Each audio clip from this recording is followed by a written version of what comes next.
ایک دور دراز سرسبز و شاداب جنگل کے کنارے ایک چھوٹا سا گاؤں آباد تھا۔ اس گاؤں میں ایک غریب مگر نہایت امانت دار لکڑہارا رہتا تھا جس کا نام حامد تھا۔ حامد کی زندگی بہت سادہ تھی۔ وہ روزانہ صبح سویرے اٹھتا، اپنی کلہاڑی کندھے پر رکھتا اور جنگل کی طرف نکل جاتا تاکہ لکڑیاں کاٹ کر شہر میں بیچ سکے۔ حامد کے پاس دولت نہیں تھی مگر اس کے پاس ایک ایسی چیز تھی جو دنیا کے ہر دولت سے قیمتی تھی۔ وہ کبھی کسی کا حق نہیں مارتا تھا، نہ ہی جھوٹ بولتا تھا۔ گاؤں والے اس پر مکمل بھروسہ کرتے تھے۔ ایک دن حامد معمول کے مطابق جنگل میں لکڑیاں کاٹ رہا تھا کہ اچانک اس کی نظر ایک عجیب و غریب منظر پر پڑی۔ ایک صاف شفاف جھیل کے کنارے ایک خوبصورت لڑکی بیٹھی تھی۔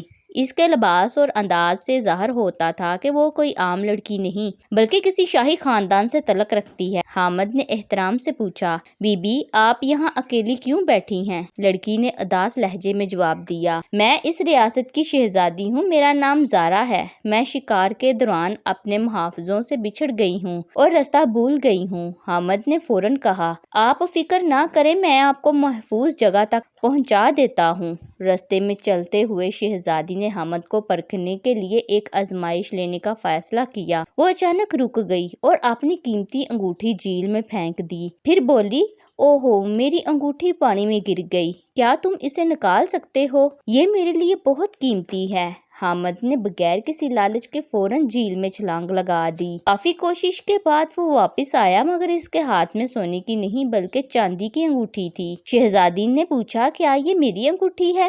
حامد نے صاف انکار کیا، نہیں یہ آپ کی نہیں۔ پھر وہ دوبارہ پانی میں گیا اور اس بار ایک سونے کی انگوٹھی لے آیا۔ کیا یہ ہے؟ شہزادی نے پوچھا۔ حامد نے پھر کہا، نہیں یہ بھی آپ کی نہیں۔ آخر کار وہ تیسری بار اور اصل انگوٹھی لے آیا۔ اس بار وہ بولا، جی ہاں یہ آپ ہی کی انگوٹھی ہے۔ شہزادی زارا یہ دیکھ کر حیران رہ گئی۔ وہ مسکرا کر بولی، حامد تم نے 3 بار موقع ملنے کے باوجود جھوٹ نہیں بولا، تم واقعی بہت ایماندار ہو۔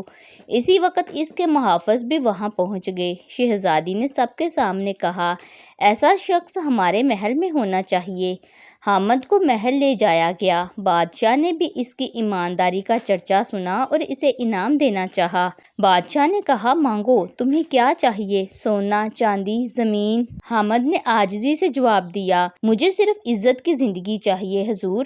بادشاہ اس کی بات سن کر بہت متاثر ہوا اور اسے شاہی محافظوں کا سربراہ بنا دیا۔ وقت گزرتا گیا۔ شہزادی زارا اور حامد کے درمیان عزت اور اعتماد کی زندگی پر ایک خوبصورت رشتہ قائم ہو گیا۔ آخر کار بادشاہ نے خود ان دونوں کی شادی کا اعلان کر دیا۔ یوں ایک غریب مگر ایماندار لکڑہارا نہ صرف عزت و مقام حاصل کرتا ہے بلکہ ایک شہزادی کا دل بھی جیت لیتا ہے۔ یہ کہانی ہمیں سکھاتی ہے کہ ایمانداری ہمیشہ کامیابی دیتی ہے۔ سچائی کا راستہ مشکل ہو سکتا ہے مگر انجام ہمیشہ اچھا ہوتا ہے۔ کردار دولت سے زیادہ قیمتی ہوتا ہے۔ دوستو یہ تھی ہماری آج کی چھوٹی سی ویڈیو۔ اگر آپ کو پسند آئے تو اسے لائک کریں اور چینل کو سبسکرائب کریں۔ جزاک اللہ خیر۔